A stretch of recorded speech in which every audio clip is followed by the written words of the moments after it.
Morning. Hope everybody had a happy holiday. Everything went well for you. It's always exciting coming up to the holidays and getting to see everybody and enjoying all the festivities. But, it's also exciting when it's over, too. It's nice to come bring that to an end and get back to normal life. And so I guess you can find joy in all of those things. So this morning we're going to continue a series that we've been working through the last month, talking about a way and a manger and the significance of God coming to earth, Jesus coming to earth, God sending his Son into the earth, to redeem us of our sins and all of the things that represents and means to us. And so I wanted to start out this morning by really just reading you a story. Usually when I read my kids a story, they fall asleep. So I hope that's not the case this morning. But I really just want to read you a story. You're familiar with the story. It comes from the Bible. You've heard it before. But it is very significant as we begin talking about Psalm chapter 2, which is where we will be this morning. So let me go ahead and read that to you if you like to follow along in your Bibles. It's in Matthew chapter 2, where you can follow along on the screen, whatever works best for you. The passage says, "Now after Jesus was born in Bethlehem of Judea in the days of Herod the king, Magi from the east arrived in Jerusalem, saying, 'Where is he who was born King of the Jews? For we saw his star in the east and have come to worship him.' When Herod the king heard this, he was troubled, and all Jerusalem with him." And verse 4, "Gathering together all the chief priests and the scribes and the people, he inquired of them where the Messiah was to be born. And they said to him, 'In Bethlehem of Judea, for this is what has been written by the prophets.'" And this is the prophecy. "And you, Bethlehem, land of Judea, are by no means least among the leaders of Judea, for out of you shall come forth a ruler who will shepherd my people Israel." And verse 7, "Then Herod secretly called the Magi and determined from them the exact time the star appeared. And he sent them to Bethlehem and said, 'Go and search carefully for the child. And when you have found him, report to me, so I too may come and worship him.'" Now, I'll pause for just a moment because I want us to build this narrative up a little bit and think about what's going on here. Herod is self-proclaimed king of the Jews, which means he has authority, which means he has power, which means he has money, which means he has all the things that people tend to want out of life. But he's king. Whether he's self-proclaimed or not, he is king. He has some level of authority over the Jewish people. And to hear word that a new king has come was really not an exciting thing for Herod. This would have been something that threatened his royal place. It threatened his rule or threatened his reign. It was a threat. And even though he acknowledges in the text that he is the Messiah, he is the anointed one, he is the king that has been prophesied to come, he's not sending the Magi out to find the Christ so that he can go worship the Christ. He has other plans. He cannot have another king in his territory, and he is not about to lose his authority. And so that's really what's happening here. It's a worldly king who has been given authority by people, in essence, and he himself, having taken that authority, wanting to keep it for himself. And that's really what's happening. And so let's go ahead and read more in verse 9. It said, "After hearing the king, they went their way, and the star which they had seen in the east went on before them until it came and stood over the place where the child was. When they saw the star, they rejoiced exceedingly with great joy. And after coming into the house, they saw the child with Mary, his mother, and they fell to the ground and they worshipped him. Then, opening their treasures, they presented to him gifts of gold, frankincense, and myrrh. Having been warned by God in a dream not to return to Herod, the Magi left for their own country by another way.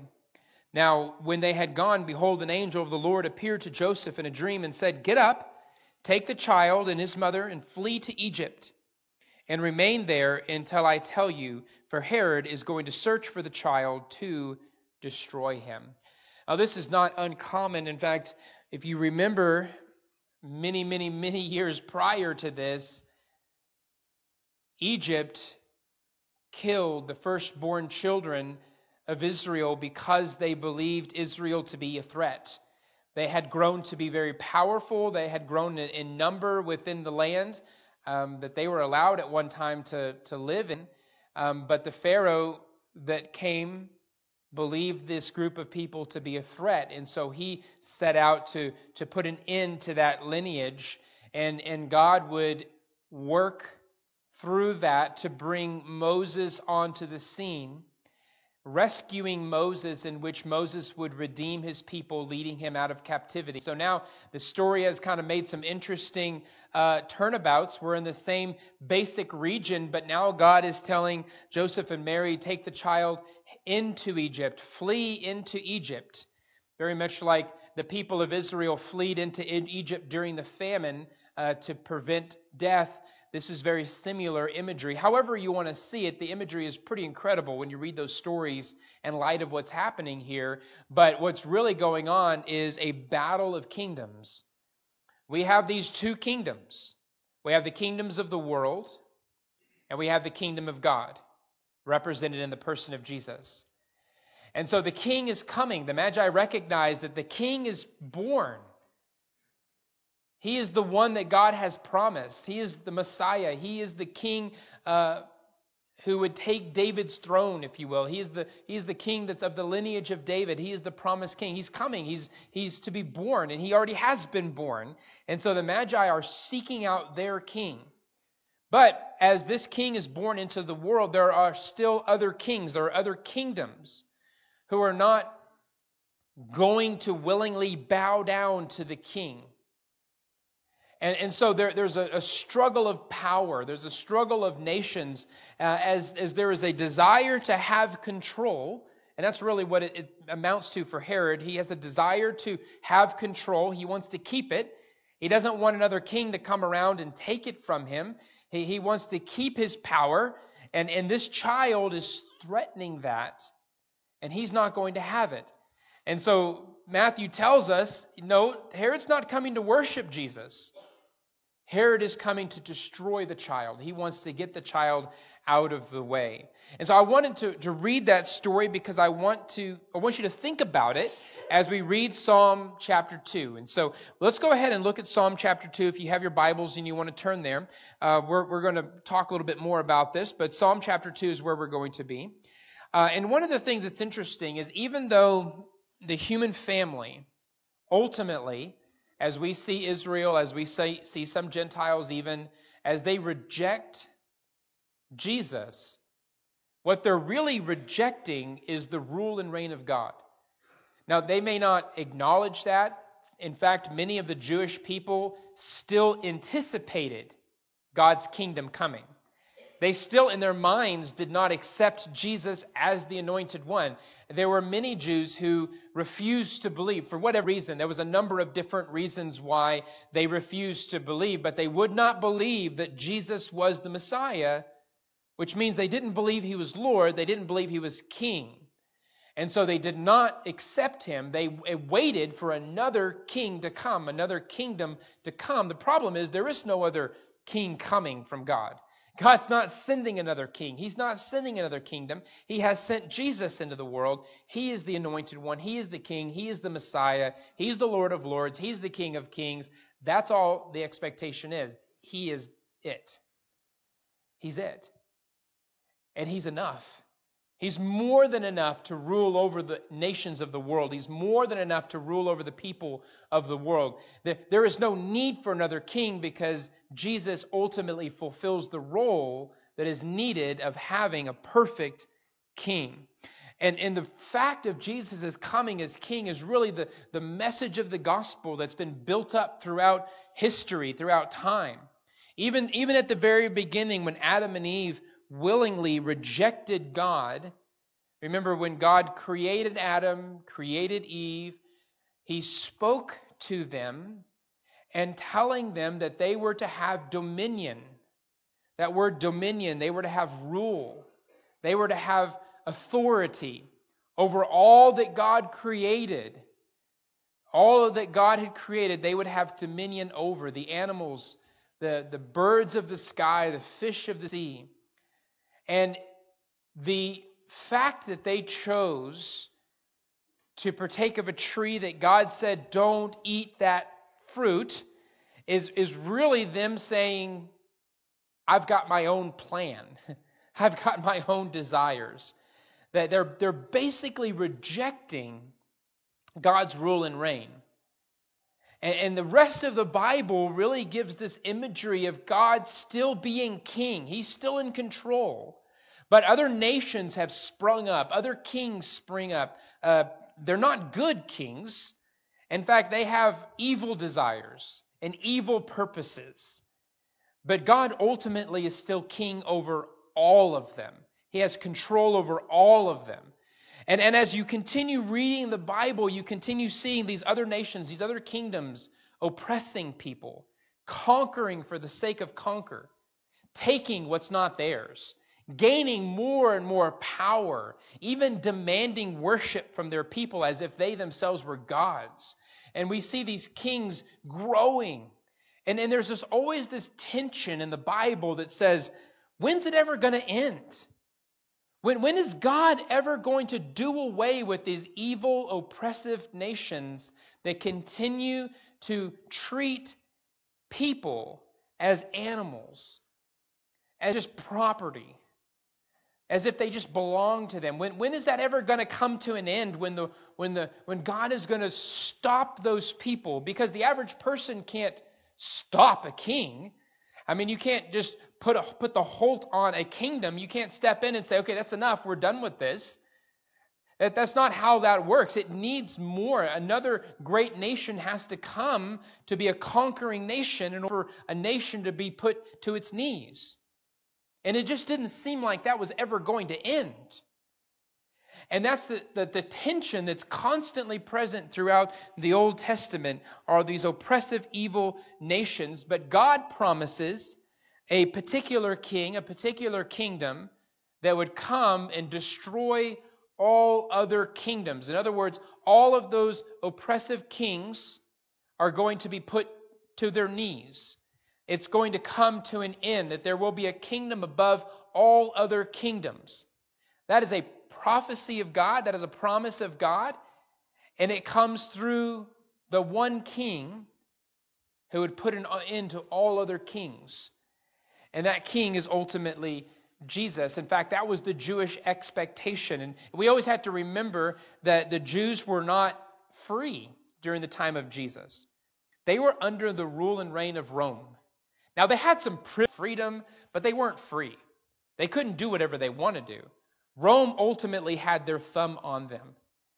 And so there was this hope that someday, maybe soon, that God would bring his kingdom to the world, in which case Rome would come to an end. And so when you read passages like Matthew 3 and verse 2, and of people like John the Baptizer, for an example, and he says things like, repent for the kingdom of heaven is at hand. Those words would have meant something to those people because they were long anticipating that day when the kingdom of heaven would finally come and put an end to all rule and reign. And it's such an interesting thought, because even though the Jewish people knew that was an expectation, they still could not accept and submit to Jesus. Some of them did, but many of them didn't. Many of them had other ideas and thoughts and beliefs. Let's continue reading Psalm chapter 2, or start reading Psalm chapter 2. We're going to be in verse 1.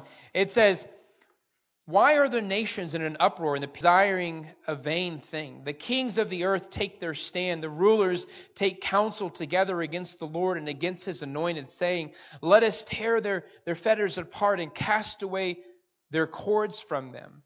And so, as I mentioned before, right, the kings of the earth, they stand against, the psalmist is saying, the anointed king. Now, this obviously was long before the appearance of Jesus, but still, Jesus is on the mind of God and part of God's purpose and plan to bring him into the world. But this is long before that ever took place. In fact, many of the New Testament writers reference this passage when they talk about Jesus. In fact, Acts chapter 4 and verse 27, there's an allusion to it there. It says, "For truly in this city they were gathered together against their holy servant Jesus." He becomes specified and specific. They nail it down to say it's not just a anointed one. It's not just some king. It is Jesus. He is the one that we have been waiting for, whom you anointed, both Herod and Pontius Pilate, along with the Gentiles and the peoples of Israel. They're all gathered together against the anointed one of God. Just like the psalmist is talking about. It's this idea that that's really never changed. It's always kind of been that way. It's always been that way because everyone sat on the throne of Israel was a threat to the nations around them. Every one of them. Because God was with them. God gave them power. God gave them strength. God had made covenants with them and promises to them. They were God's people. Now, were they perfect? No. Were they good kings? No, they were not good kings. Many of them were not good kings. Every once in a while you get a glimpse of a good king, but ultimately the kings of Israel were not good kings. But none of them fulfilled the promised king. And that's what we're seeing here. That's what is being spoken of in Acts chapter 27. That's the hope of the psalmist in Psalm 2. Let's continue reading in verse 4. It says, "He who sits in the heavens laughs." Right? God laughs. God laughs. The Lord scoffs at them. Then he will speak to them in his anger and terrify them in his fury, saying, "But as for me, I have installed my king upon Zion mountain." Right? There's this idea that humanity can somehow frustrate God's plans. That somehow some king somewhere can disrupt God's plan, or even us. That somehow we can frustrate God's plan. But the reality is, any effort is just a waste of time. The psalmist says God laughs at the efforts of men to gain power and gain control and gain authority. God laughs at their efforts as if they could, as if it was even feasible for them, as if it was possible. I mean, you think about the kings of old, you think about Assyria, you think about Babylon, you think about Rome, how powerful those people were. They were incredible. Beyond our imagination, world powers. People that you would assume there's no way that anybody could ever conquer Assyria. Who could ever conquer Great Babylon? Who could ever put down Rome? It just doesn't make any sense. There's never been a power so powerful. But you know what? They've all been destroyed. They were all put down. Assyria was, Babylon was destroyed as they knew it is gone. These seemingly impenetrable nations have perished. And what the psalmist is just simply saying that, yeah, and God in the heavens laughs at their efforts as if they could, knowing full well that they can't. You know, that really should bring us an incredible amount of comfort, that the God in whom we serve, through his wisdom, through his knowledge, through his power, is beyond any world power, beyond any person, beyond any oppressor. That we look at things in a very helpless way. We have a tendency to look around us and see that the world is not the way it should be, that people are not the way they should be, that nations are not honoring God the way they should honor God, and we feel helpless. We feel powerless. How can we do anything? And ultimately, through all of their efforts and all of their desires, it is a waste of time because God laughs at their efforts. They have no power compared to Him. When the people were being oppressed and dragged away from their homes by Assyria, it seemed hopeless, but God was powerful enough to free them from that. Even though there were times when God would even allow His people, because of their disobedience, to go into captivity. And it just seemed like places like Assyria and places like Babylon were winning. It seemed like they were being victorious. It seemed like everything was going their way. But the reality was God was allowing that. It wasn't that they were more powerful than God. It wasn't that they were smarter than God. It wasn't that they were wiser than God. It was that God simply allowed them to do that until He decided enough was enough. And then He put a stop to it. That's pretty incredible. But it should give us great comfort to conquer whatever issue might come around in our life, whether it's invoked by a nation, whether it's a person, whether it's an illness, whether it's whatever happens in this world. It should give us incredible comfort. The God in whom we serve is more powerful than any of those things. Anything this world can hand out, God is more powerful. He's wiser. He has more control. That none of that is beyond Him. That it's not a surprise to Him. That none of that frustrates His plan of redemption. That God will ultimately fulfill His purpose and His plan. His nation, His kingdom will ultimately be successful despite efforts against it. And the psalmist is just simply acknowledging what we acknowledge, that there are still nations out there like that. There are still people out there like that. There are still things going around and people doing things to other people. But God looks at those things and He scoffs at them. Look at verse 7. He says, I will surely tell of the decrees of the Lord. He said to me, you are my son. Today I have begotten you. Now, when Israel read these words, they could easily look back and they could see King David and they can assume, well, maybe he was talking about King David. Maybe David had something to do with that. That was Israel's perspective, most likely. They didn't have Jesus in their world at that time, so they didn't know.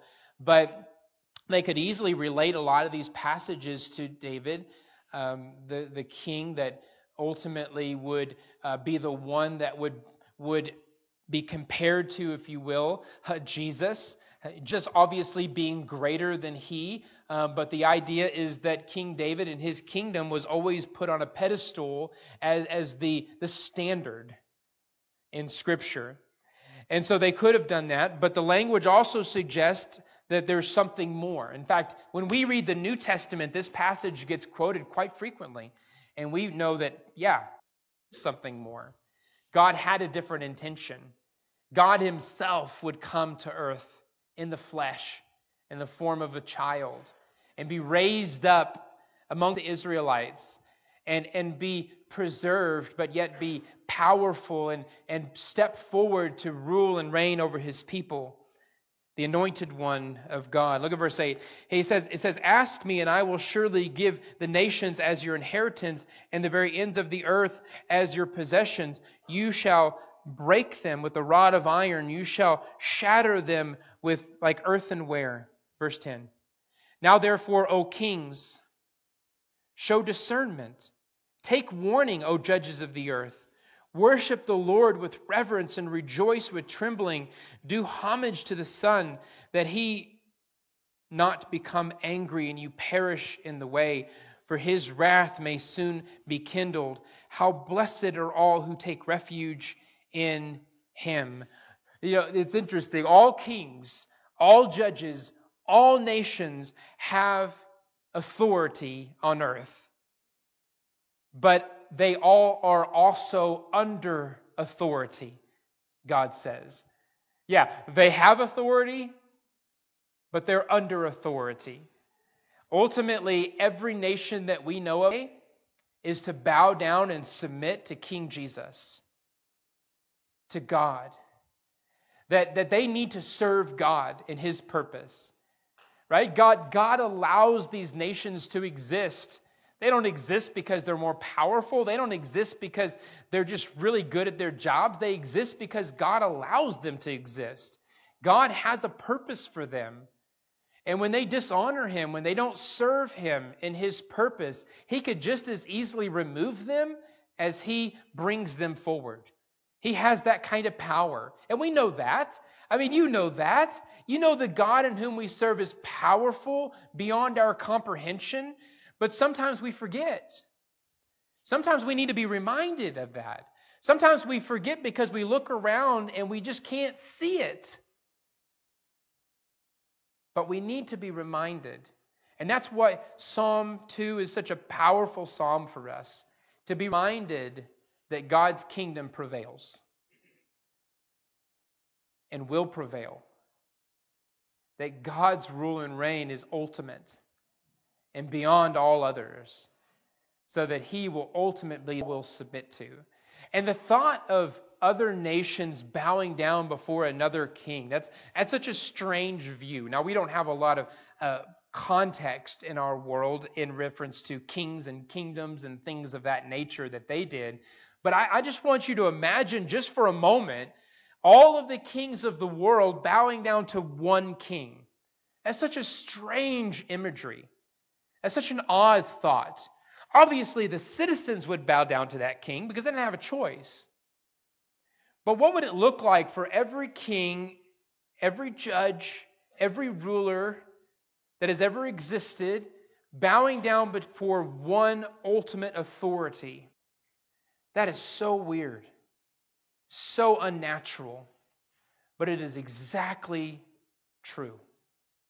It is what it is. And I like this passage in Philippians chapter 2, and I want to read this passage to you because I think this is a powerful statement Paul writes.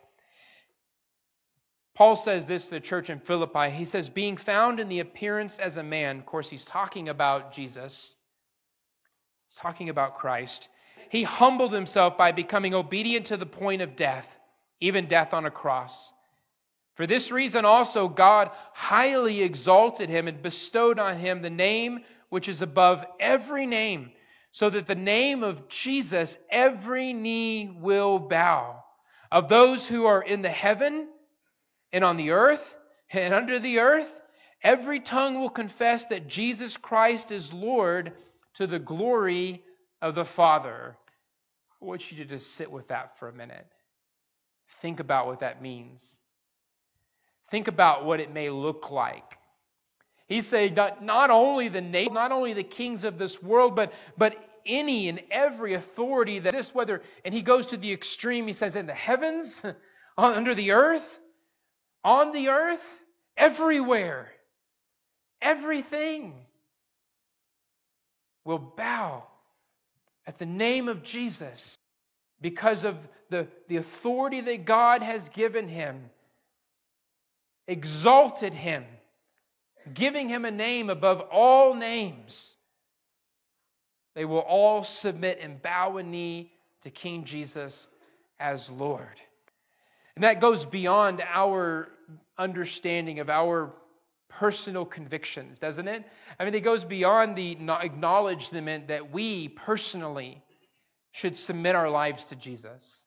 I need to submit myself to Jesus 100%, not partial, but all. My family, my existence, everything needs to bow down to Jesus as Lord. So there's a very personal conviction to submit to him, to call upon his name, the Bible often says. In fact, when Peter talks about Jesus in relation to David, and he tells the people of Israel that they are to repent and they are to be baptized for the forgiveness of sins, that they were to call on the name of the Lord, they were to call on the name of Jesus, that was who they are to serve. That we recognize that in our own personal lives, but what these passages help us to see, that there's a bigger picture there. There's something incredible that's happening, that all of creation, seen and unseen, bow to his authority. And that's the one in whom you serve. That is the Lord of Lords, the King of Kings, the Christ. And so going back to our story, it just really highlights the reality of the events. When the Magi went and they saw a baby, of all things. The star had led them there. And they looked down and they stood over this child, helpless, seemingly. They were standing over the ultimate King of all things. They were standing over the one who would be given all power and authority. They were standing over and worshiping God in the flesh. That's who Jesus is. If there's anybody this morning, maybe you have not submitted to King Jesus through the act of baptism for the forgiveness of your sins. That's a powerful statement of faith as we acknowledge Him as Lord. If that's something that you have not done, repented and been baptized, that opportunity is available for you this morning. Become part of God's family, part of God's kingdom. Or maybe you've been on that path for a while and you just needed a reminder. This is your reminder. And if you need prayers from this congregation, we are available to pray for you. If you would come forward as we stand and as we sing.